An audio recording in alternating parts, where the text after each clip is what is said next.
YouTube. Today I'm going to show you how to fix an iPhone problem. It just says iPhone unavailable and is not being recognized by the computer or iTunes.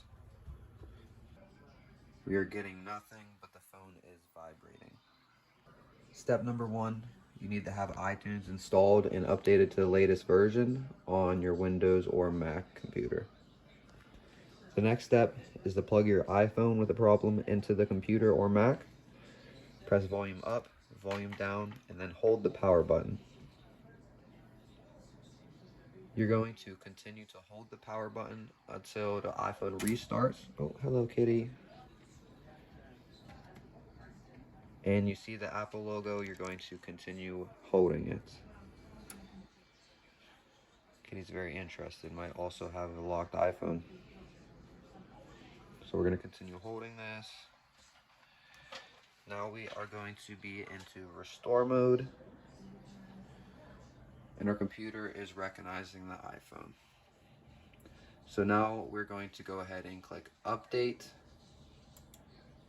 And you're going to have to download the newest iOS update. I already have it downloaded, so I'm going to go ahead and let it update it. And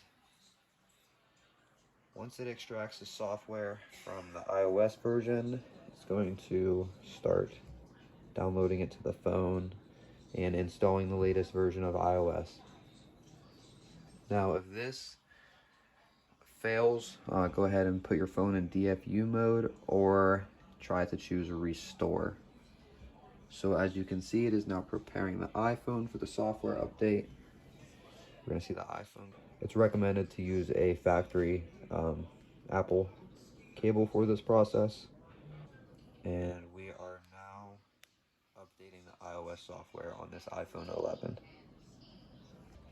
Go ahead and get a quick dub in Fortnite or Warzone or whatever you would like to do to pass the time. In my case, I chose Fortnite. We're almost at our dub. Phone's not done yet. Here we go.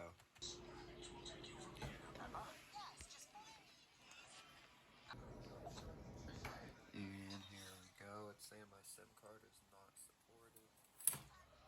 Hey! Oh, I'm sorry. Sorry, buddy. But our phone is now working and we can set it up accordingly.